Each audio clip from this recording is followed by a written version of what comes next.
सगळीकडे पाऊस आला आणि माणसाचे घराची घरं वाहून गेली, माणसं वाहून गेली, माणसं मेली.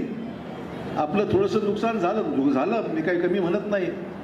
राज्यामध्ये सगळ्यात जास्त नुकसान नांदेडचं झालं, परंतु देवाभाऊंनी आपल्याकरता 30,000 कोटी रुपये आपल्याला राज्याला दिले आणि प्रति हेक्टरी 8,500 रुपये राज्य सरकारचे, वर 10,000, जवळपास 18,500 रुपये प्रति हेक्टरी आपल्या प्रत्येक माणसाला दिले. काही पैसे चालू आहेत, आता बाकी पैसे अजून सुरू आहे वाटप करणं.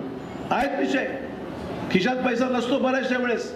अरे केव्हा येणार पैसे, विरोधी मागचे बोंबलत राहणार, पैसे येणार नाही. अरे सरकार आपलं आहे आणि जोपर्यंत अशोक चव्हाण आहे तुम्ही चिंता करायची गरज नाही. 100% करू आपण. आम्ही खोटं बोलणारी माणसं नाही. नांदेडचा विकास तुम्ही पाहिला, कधी खोटं बोललोय? या 40-50 वर्षाच्या इतिहासामध्ये कधी खोटं बोलून तुमच्याकडे मतं घेतली का? काही शेवटचं इलेक्शन होतं का? अरे इलेक्शन येतील आणि जातील, पण निवडणुकासाठी काहीतरी खोटं बोलायचं, तुमची मतं घ्यायची आणि वाटेल ते खोटं बोलून करायचं, वेळ मारून द्यायचा. असं काम चव्हाण कुटुंबाने कधी केलेलं नाही. बाकीच्यांचं बोलत नाही मी.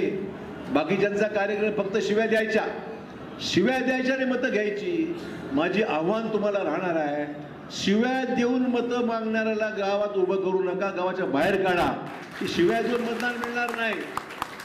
तुम्ही काय केलं आणि पुढे काय करणार हे अगोदर बोला. सकारात्मक भूमिका घेऊन बोला ना. अरे शिव्या देणं सोपं आहे. अशोक चव्हाण तसे, अशोक चव्हाण असे. अरे तुम्ही काय आहात? तुम्ही काय केलं आमच्या भागाकरता? तुम्ही या भागाच्या विकासाकरता तुम्ही काय केलं? शब्द पाळला का? हे विचारा. ज्यांनी कधी तोंड दाखवलं नाही, जे कधी गावात आले नाही, ज्यांनी कधी या नांदेड दक्षिणसाठी कधी काम केलं नाही, अनेक वेळा संधी मिळून सुद्धा काही करू शकले नाही, आता 20 वर्ष 30 वर्ष काही केलं नाही आणि पुढे अजून काही 10-20 वर्ष करणार नाहीत, अशा माणसाला उगी भूलभुलैयामध्ये आपण जायचं आणि उगी मतदान द्यायचं.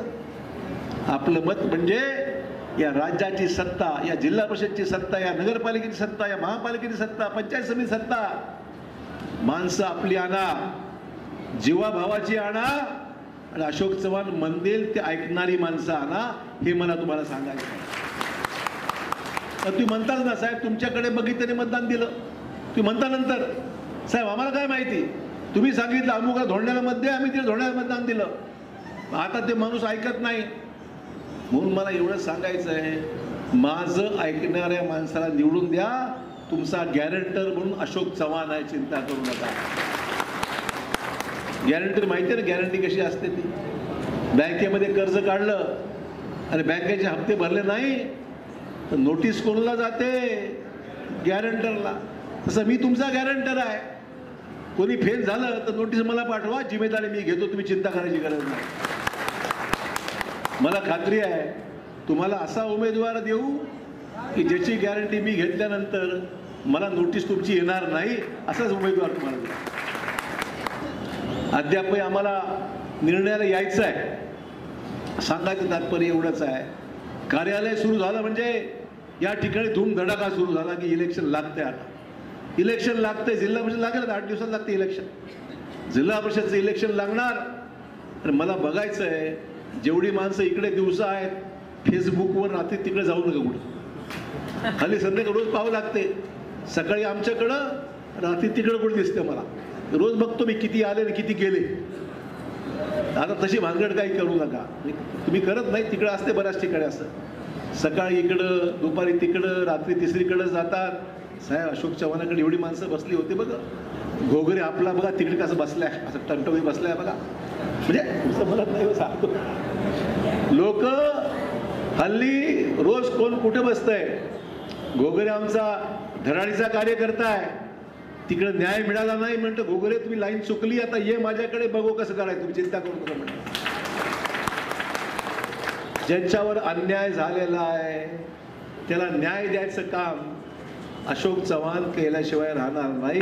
मी तुम्हाला सांगतो, मलाही चांगली टीम पाहिजे, मलाही काम करणारी माणसं पाहिजेत, मला सुद्धा ताकदीने मार्केटमध्ये उतरणारी माणसं पाहिजेत. ते सामान्य माणसाला न्याय देतील, सामान्य माणसामध्ये राहून काम करतील. फक्त वरवर काम नको मला, माणसामध्ये फिरून माणसाला सांगता आलं पाहिजे साहेब हा उमेदवार असा आहे की 5 वर्ष आमच्यामध्ये राहिला, काम केलं, संपर्कात आहे, लोकांमध्ये बोलतो, करतो, काम करतो. असेच उमेदवार आम्ही तुम्ही देणार आहोत जे लोकांना पसंत आहे. लोकांमधला जो आवाज येईल की साहेब इसको दो, दे दिया, चिंता करायची गरज नाही, अशा माणसाला तिकीट दिलं तर विजय त्याचा हमखास होणार आहे, याच्याबद्दल मला खात्री आहे. दिवाळी झाली, मोदी साहेबांचे आभार मानले पाहिजेत. आपला टॅक्स कमी केला की नाही. जीएसटी जो लागू होता तो जीएसटी 5%, 12%, 18%, 28%, 40% जीएसटी होता. आपल्या पंतप्रधानाने जीएसटी कमी केला आणि तो टॅक्स फक्त आता 5% आणि 18% म्हणजे 28%वरून 18वर आणला. 10% कमी केले. कपड्यावर कमी झाले, दिवाळीला कपडे थोडे स्वस्त झाले. 10% कमी झाला म्हणजे टॅक्स कमी झाला, कपडे स्वस्त झाले, अन्नधान्य स्वस्त झालं, दूध दहीवर टॅक्स आता कमी झाला, औषधावर टॅक्स कमी झाला, गाड्यांवर टॅक्स कमी झाला, मोटरसायकलवर टॅक्स कमी झाला. हा सगळा टॅक्स कमी झाल्यामुळे राज्याला 42,000 कोटी रुपये राज्याची येणारी आमदानी कमी झाली. तर मोदी साहेब म्हणले की माझ्या सामान्य माणसाला झळ बसू नये, अडचणीच्या काळामध्ये टॅक्स त्याच्या खिशातून जास्त जाऊ नये आणि त्याला दिवाळी साजरी करता यावी म्हणून मोदी साहेबांनी हा टॅक्स कमी केला, ज्याच्यामुळे आज सामान्य माणसाच्या खिशामध्ये ट्रॅक्टरला जवळपास ₹1,00,000 कमी झाले. म्हणून ट्रॅक्टरचे बहुतेक किंमत किती झाले? घेतलं का ट्रॅक्टर? घेतलं की नाही? ट्रॅक्टर जवळपास ₹1,00,000पेक्षा जास्त ट्रॅक्टर कमी झाला. सगळ्यात जास्त बुकिंग ट्रॅक्टरची झाली, शेतीच्या अवजारांची झाली, मोटरसायकलची झाली, गाड्यांची झाली. आता एकेकाकडे 2-2 गाड्या आहेत. एका घरात पहिली एक गाडी असायची, 2 व्हीलर असायची, आज 4 व्हीलर आहे. आज 4 व्हीलर आहे. टॅक्स कमी झाला, पैसे लाख रुपये, 80,000 रुपये, ₹1,00,000 कमी झाले. तर प्रत्येकाला वाटलं माझ्या घरी गाडी असली पाहिजे, नवीन मोटरसायकल असली पाहिजे, नवीन ट्रॅक्टर असला पाहिजे. आणि त्यावेळेस सांगायचं तात्पर्य एवढं आहे की जीवनावश्यक वस्तू स्वस्त झाल्या. सरकारने आपल्याकडे ही सगळी सुविधा उपलब्ध करून दिली ज्याची आपण आठवण ठेवली पाहिजे. मित्रो, सहज एखादी गोष्ट क्या होता है, कल क्या हो गया आज याद नहीं, आज क्या हो गया कल याद नहीं. लक्षात ठेवा, तुम्हाला एवढे पैसे, लाडकी बहिणीला पैसे, टॅक्स कमी झाला. अरे घरकुलं सुद्धा आज राज्यामध्ये 20 लाख घरकुलं गरीब माणसासाठी मंजूर मोदी साहेबांनी केली आणि त्यामुळे गावामध्ये आता घरकुलं बऱ्यापैकी मिळाली. नाही तर काय व्हायचं अगोदर, एका गावामध्ये 2 घरकुलं, 3 मागणी किती 100ची आणि एखादं घर व्हायचं, 2 घर व्हायची. आता प्रत्येक गावामध्ये चांगल्यापैकी घर मंजूर झाली आणि गरीब माणसाला त्या घरामध्ये आज बसण्याकरता, राहण्याकरता स्वतःचं मालकीचं घर आज मोदी साहेबांच्यामुळे उपलब्ध झालं आहे. त्यामुळे आता दुसरीकडे बघू नका. आमचा जो उमेदवार येईल, निशाणी फक्त लक्षात ठेवा. काय निशाणी आपली आहे, काय आहे? जुनी लक्षात असेल ना, जुनी चव्हाण साहेब सांगतात तीच लक्षात आहे. मागच्या लोकसभेला मी गेलो गावामध्ये, लोकांना विचारलं अरे कोणाला मतदान केलं? साहेब तुमची निशाणी ती होती त्यालाच केलं. अरे म्हटलं माझी गेली रे बाबा ती निशाणी, आता कमळ आलाय म्हटलं. तुमच्या डोक्यामध्ये आता मागचा कार्यक्रम विसरून जा, आता फक्त कमळ कमळ आणि कमळ हे लक्षात ठेवा. नेत्यांना सांगतो, उमेदवारांना सांगतो, इच्छुक उमेदवारांना, आता हातामध्ये कमळाचं निशाण घ्या, नाही तर लोक काय करतील, साहेब तुम्ही सांगितलं ना त्याला मतदान केलं. अरे म्हणजे कोणाला केलं?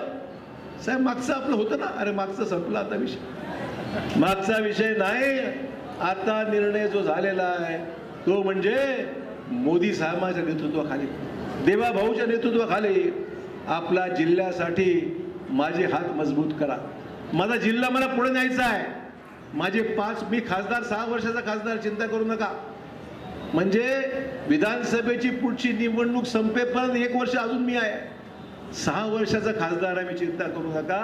आणि या 6 वर्षामध्ये आपल्या सरकारच्याकडून जास्तीत जास्त पैसा आपल्या जिल्ह्याला कसा मिळेल याकरता आपली माणसं निवडून द्या. आपली माणसं निवडून द्या आणि बघा आपण कसं काय करतो चमत्कार. जिल्हा परिषद, नगरपालिका, महापालिका आता तुमच्या हातामध्ये आहे.